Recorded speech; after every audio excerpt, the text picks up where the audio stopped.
बिस्मिल्लाहिर्रहमानिर्रहीम। अस्सलाम वालेकुम नाज़रीन, आप यूट्यूब चैनल देख रहे हैं। मैं इमरान खान हूं। नाज़रीन, अमेरिका के साथ साथ इसराइल का भी नुकसान हो रहा है।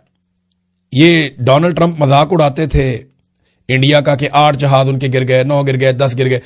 तो इकोनॉमिक टाइम्स ने लिखा कि डोनाल्ड ट्रंप भारत को कहते थे कि उनके 8 जहाज गिर गए, तो उधर 3 हफ्ते के बाद अमेरिका के अपने 16 जहाज मुख्तलिफ रिपोर्ट्स के मुताबिक गिर चुके हैं। तो अब अमेरिकी मीडिया भी डोनाल्ड ट्रंप का मजाक उड़ा रहा है। उधर ईरान ने इसराइल का एक और तैयारा गिरा दिया है F-16, और इसका दावा भी किया गया। अच्छा, एक चीज और है जो ईरानी फौज के तर्जुमान कर्नल इब्राहिम ने कही है। कर्नल इब्राहिम जुल्फिकारी को आप देख रहे हैं गुज़िश्ता चंद दिनों से बड़ी संजीदा तरीके से आकर बात करते हैं। ना वो आंखें मारते हैं, ना वो गंदे इशारे करते हैं, ना वो गाली देते हैं, ना वो बड़के मारते हैं। वो आते हैं और प्रोफेशनल तरीके से अपनी बात करते हैं और चले जाते हैं। उनके हथियार बोलते हैं, जंग में उनकी कामयाबी बोलती है। अब वो ये कहते हैं कि ईरान अब पहले से ज्यादा जारे हो चुका है। 3 हफ्ते तक दुश्मन की एक एक कमजोरी को देखा गया है। अब वो क़यामत ढाएंगे कि इसराइल सारे जराइम और मुजालिम भूल जाएगा। और कल का दिन जो है वो इस बात का सबूत भी है। कल बहुत मारा ईरान ने इसराइल को। इसराइल ने पूरी कोशिश की इंटरसेप्ट करने की उन मिसाइलों को, लेकिन वो जाकर गिरे हैं और उसकी वजह से पूरा इसराइल लड़स गया है। वो लोग जिनका जंग के लिए कोई कसूर नहीं है वो भी इसको भुगतेंगे। ईरान ने जोहरी तनसीबात के ऊपर जो है वो उनके करीब अटैक किया है। और ये जो एक शहर है ईरान का, दिमोना, यहां पे ईरान ने हमला किया। और पहले इससे ईरान के शहर नतंस पे जोहरी तनसीबात पर इसराइल और अमेरिका ने हमले किए थे। देखें, कुछ ममालिक ने ईरान से रब्ता किया है। मुबैना तौर पर जापान भी उनमें से एक बताया जा रहा है। उन ममालिक ने ईरान को यकीन दिलाया कि आप आबनाए हुर्मत से हमारा तेल गुजरने दें, हमारे ऑयल टैंकर आप जानने दें, हम आपकी शर्त के मुताबिक चाइनीज करेंसी के अंदर पेमेंट कर देते हैं। अब ये ट्रिलियंस ऑफ डॉलर्स का अमेरिका का सालाना नुकसान हो जाएगा अगर ये ट्रेंड चल पड़ा दुनिया में। तो ये है अमेरिका की परेशानी। एक कहावत है ना उर्दू में, खाया पिया कुछ नहीं, गिलास तोड़ा 12 ने। तो अमेरिका को लेने के देने पड़ जाएंगे, ये भी कहावत है। वो कैसे? देखें, ये तो जंग लड़ने गए थे मफाद के लिए, अपने फायदे के लिए कि अरबों डॉलर कमा लेंगे दोबारा से, और इसराइल हमेशा के लिए महफूज भी हो जाएगा। गजा के अंदर भी अपना प्लान जो है उसको अमल दरमद कर लेंगे, और अरबों के ऊपर भी एक धाक बैठ जाएगी, पूरा निजाम एक बन जाएगा। और डोनाल्ड ट्रंप अमेरिका के अंदर उठने वाले पॉलिटिकल मामला या एप्स्टीन फाइल या ऐसी चीजों से भी मुबैना तौर पर बच जाएंगे। दिमाग में तो ये था, गेम पड़ गई उल्टी। हुआ यह कि ईरान ने आगे से मारना शुरू कर दिया। और अब जो ईरान ने शर्त रखी है, अगर इस शर्त के ऊपर बाकी ममालिक आ जाते हैं और आपने हुर्मस नहीं खुलती, यानी वो नॉर्मलाइज करते हैं, ठीक है जी, आप चीनी करेंसी के अंदर पैसा दें, हमें उसकी आप इनवाइस दिखाएं कि आपने चाइनीज करेंसी के अंदर पेमेंट कर दी है, ले जाएं, आप ले जाएं अपने टैंकर्स, आपको नहीं रोका जाएगा। अगर ईरान ये करने में कामयाब हो गया तो ये ट्रेंड चल पड़ेगा। फिर रशिया जो है वो अपनी करेंसी के अंदर पेमेंट करवाएगा, चाइना अपनी करेंसी के अंदर पेमेंट करवाएगा, और आहिस्ता आहिस्ता यूरो के अंदर पेमेंट होगी, बाकी तो डॉलर नीचे जाए। डॉलर अगर नीचे चला गया आलमी सतह के ऊपर, या डॉलर के अंदर, या पेट्रो डॉलर की जो टर्मिनोलॉजी है ये अगर इफेक्ट हो गई, तो फिर अमेरिका का जो सुपर पावर का स्टेटस है वो खतरे में पड़ जाएगा। एक नया वर्ल्ड ऑर्डर आ जाएगा। अकेला पहलवान बना हुआ ना, तो डॉलर चला रहा है पूरी दुनिया को। तो यहां पे ये खतरा है जिस वजह से डोनाल्ड ट्रंप की फ्रस्ट्रेशन बढ़ती जा रही है। वो कह रहे हैं जी 48 घंटे का अल्टीमेटम दे रहा हूं, खोलो, नहीं तो तबाही फेर देंगे। ईरान ने कहा तबाही फेरो, हम भी तबाही फेर देंगे। ये है जनाब अब तक की सूरत हाल, और ये तबाही ऐसा लगता है कि फिर जाएगी। अब ये मामला हल होता हुआ दिखाई नहीं दे रहा। वजह यह है कि सऊदी अरब ने 24 घंटों के अंदर अंदर अल्टीमेटम दिया है ईरानी सफारतकारों को कि हमारा मुल्क छोड़कर चले जाओ। अब यहां से आप अंदाजा लगा सकते हैं कि सूरत हाल कितनी कशीदा है। सऊदी अरब ने ईरानी सफीरों को कहा कि नापसंदीदा शख्सियत निकले हमारे मुल्क में से बाहर। और साथ ही साथ एक इत्तेहाद हुआ है इसराइली मीडिया में, बहरीन के मीडिया में और यूएई के मीडिया में। उनका चैनल 12 है और यहां पे भी चैनल हैं। इन्होंने मिलकर एक आपस में इत्तेहाद भी किया है, यानी मीडिया का भी एक नॉर्मलाइजेशन हुई है, एक दूसरे को तस्लीम करके इकट्ठे काम करना शुरू किया है। यह भी हो गया।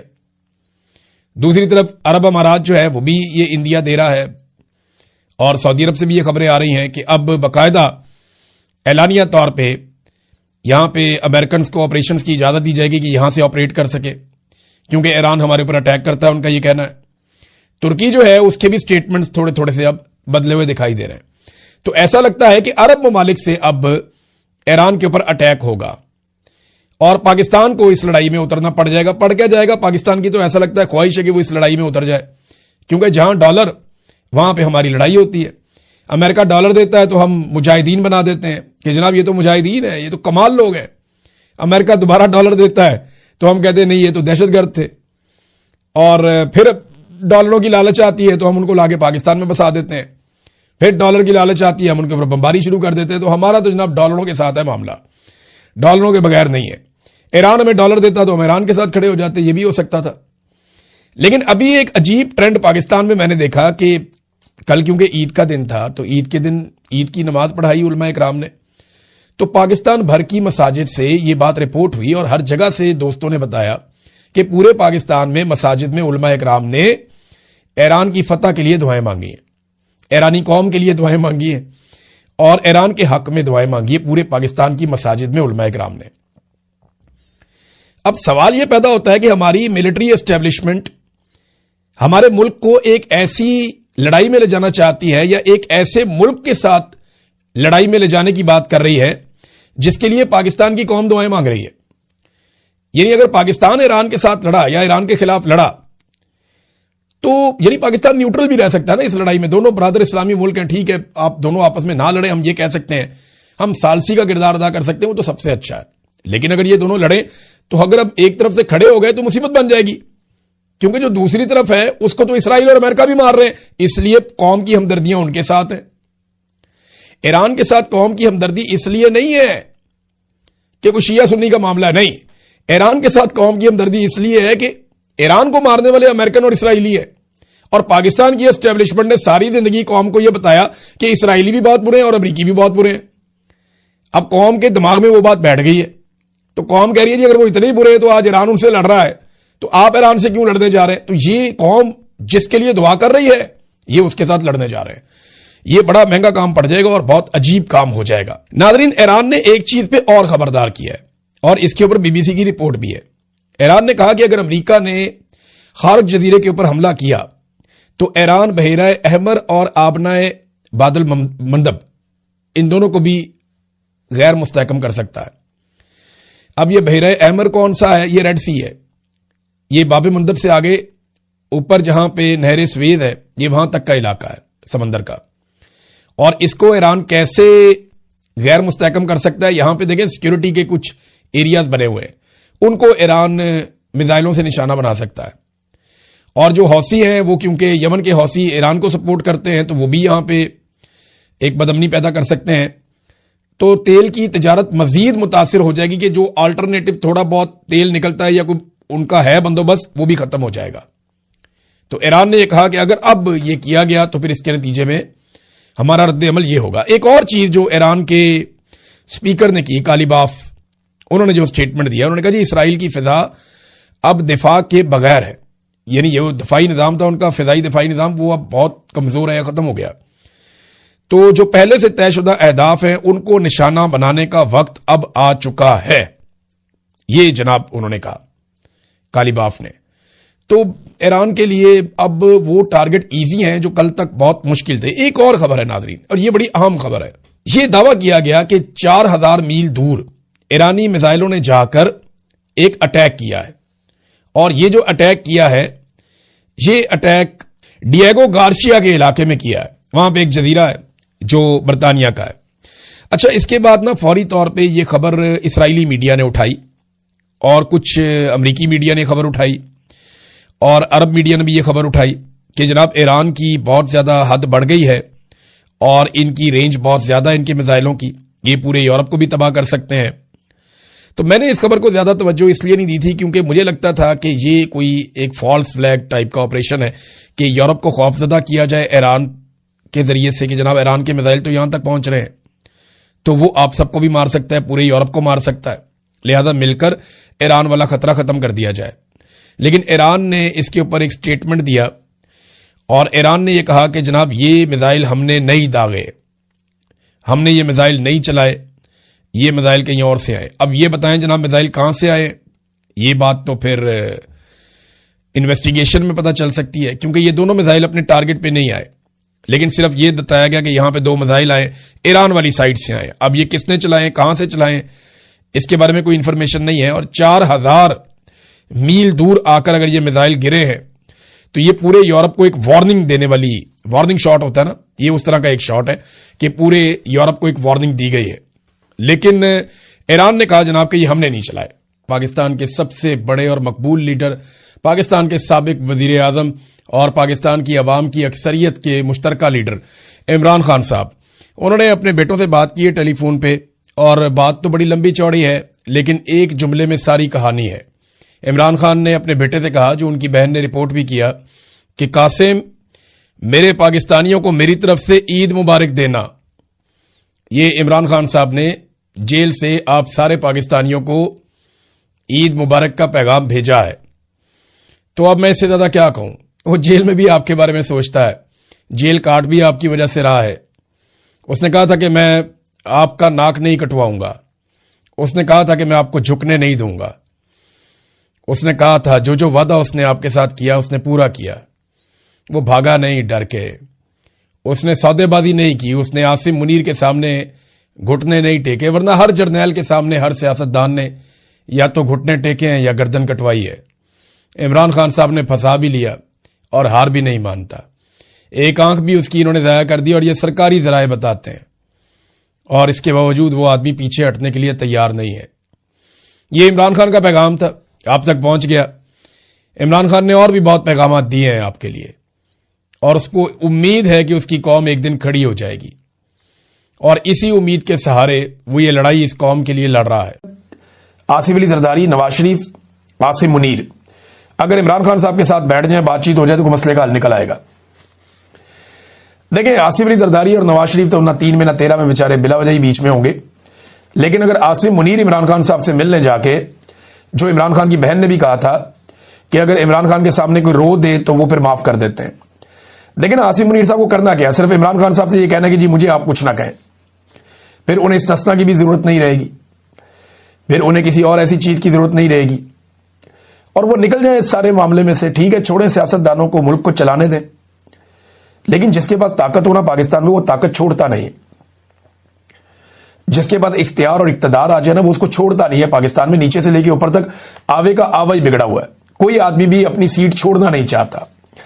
तो मुझे लगता है राणा सनाउल्लाह साहब ने बात तो बड़ी लॉजिक की है कि बैठ जाएं सारे और बैठ के कोई मसले का हल निकालें। जो मिलिट्री एस्टेब्लिशमेंट है ये अपनी बैरकों में वापस जाएं और अपनी आईनी हुदूद के अंदर जाएं, और अवाम की मुंतखब क़यादत को मुल्क दिया जाए। पाकिस्तान में अगर ये इलेक्शन ठीक नहीं हुए तो अगले इलेक्शन करवा दिए जाए, और अवामी मैंडेट का एहतराम किया जाए। इदारों को उनकी स्पेस वापस दी जाए, पार्लिमान को, अदलिया को, मीडिया को, सबको उनकी स्पेस वापस मिले तो पाकिस्तान वापस ट्रैक पे भी आ सकता है। बात तो सुनने में बहुत अच्छी है, लेकिन प्रैक्टिकली ये पॉसिबल नहीं लगता, क्योंकि इमरान खान साहब का खौफ इनको ये करने नहीं देगा। अब इस वक्त ये ऐसे स्टेटमेंट क्यों आ रहे हैं, जो मेरी दानिश में है वो मामला 8 फरवरी का है। 8 फरवरी को पाकिस्तान तहरीक इंसाफ ने कहा जी कि हम करेंगे एक पहिया जाम हड़ताल। देखिए, अगर पीटीआई कामयाब हो जाती है, पाकिस्तान का मीडिया तो यही चलाएगा ना, 10 दुकानें खोल के भी ये चलाएगा, बल्कि 1 दिन 2 दिन पहले फुटेज बना के रख लेंगे कि जनाब जब पूरा पाकिस्तान बंद होगा तो हम ये फुटेज चलाएंगे, जनाब ये इलाका खुला, ये इलाका खुला, ये इलाका खुला।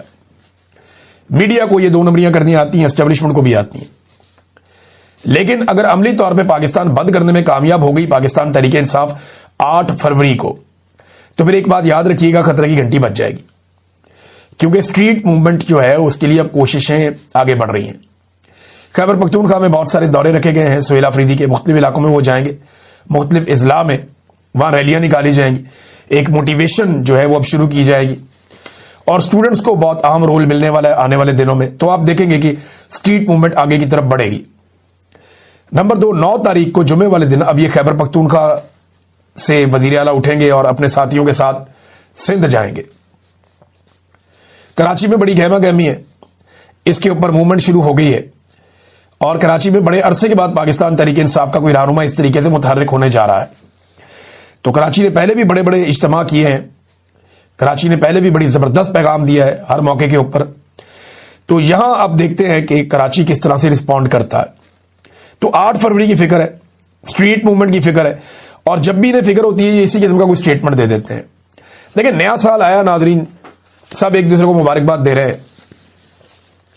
पाकिस्तान में लोग रात भर नाच गा रहे थे सड़कों पे, ऐसे जैसे पाकिस्तान की तरक्की का सफर रुक ही नहीं रहा। यानी ऐसे नाच गा रहे थे जैसे लोग इंटरटेनमेंट के बेचारे तरसे हुए हैं, सुख का सांस ही कोई नहीं है। तो जब उन्हें मौका मिलता है वो बाहर निकलते हैं, अपने लाउड एक्सप्रेशन शो करते हैं, नाच रहे थे, गा रहे थे। लेकिन क्या हम वो कर रहे थे जो इस्तांबुल में हो रहा था? यानी जब लाहौर की और मरी की सड़कों पे और बाकी शहरों की सड़कों पे लोग नाच गा रहे थे ना, तो उस वक्त इस्तांबुल में तैयारी हो रही थी गजा के साथ इजहार यकजहती की। 5.25 लाख लोग निकले इस्तांबुल में और उन्होंने दुआ भी की, इजहार यकजहती किया गजा के अपने फलस्तीनी भाइयों के साथ। लेकिन पाकिस्तान में कॉन्सर्ट हो रहे थे, नाच गाने हो रहे थे। पाकिस्तानियों को यह सोचना पड़ेगा कि उनके ऊपर यह जुल्म क्यों होता है। यह जालिम आपके ऊपर तब तक मुतहर्रिक रहेंगे जब तक आप एक मुट्ठी बनकर खड़ा होना नहीं सीखेंगे। गानों पे झूमने से बेहतर है कि आप एक दफा दमादम मस्त कर अंदर करें और अपना हक मांगें, क्योंकि आपके हक के लिए सिर्फ लीडर की जिम्मेदारी नहीं है कि वो लड़े। कभी नवाज शरीफ लड़े, कभी बेनजीर लड़े, कभी जुल्फिकार दी भुट्टो लड़े, कभी कोई और लड़े, आज इमरान खान लड़ रहा है वो लड़ाई। आपको खुद अपनी लड़ाई लड़नी पड़ेगी, आपको खड़े होना पड़ेगा। पाकिस्तानी जब तक खड़े नहीं होंगे तब तक लीडर जितनी मर्जी कुर्बानियां देते रहे, पाकिस्तान आगे नहीं बढ़ेगा। एक दफा पाकिस्तानियों को खड़ा होना पड़ेगा, निकलना पड़ेगा बाहर, जैसे कौमें निकलती हैं। पाकिस्तानियों ने 8 फरवरी को एक बड़ा पुरअमन तरीके से, बड़ा शानदार तरीके से इनकलाब का एक जलवा दिखाया था। ये वही पाकिस्तानी है। इन्हें एक मरतबा फिर पुरअमन तरीके से एस्टेब्लिशमेंट को बताना पड़ेगा कि हमारे पास दूसरा तरीका भी है और हम इससे इस्तेमाल भी कर सकते हैं, और बड़े पुरअमन तरीके से हो जाएगा। इनकी तबीयत सेट हो जाएगी अगर एक दफा पूरा पाकिस्तान बाहर आ जाए तो, और पाकिस्तान बाहर अल्टीमेटली आ ही जाएगा। क्योंकि पाकिस्तानियों का मुकाबला को बहुत अक्लमंद लोगों से नहीं है, वो भी बड़े एवरेज किस्म के लोग हैं। शहजाद अकबर साहब के घर पे एक और हमला हुआ है, और ये 31 दिसंबर की रात को ये हमला हुआ। शहजाद अकबर साहब को मैंने फोन किया, मेरी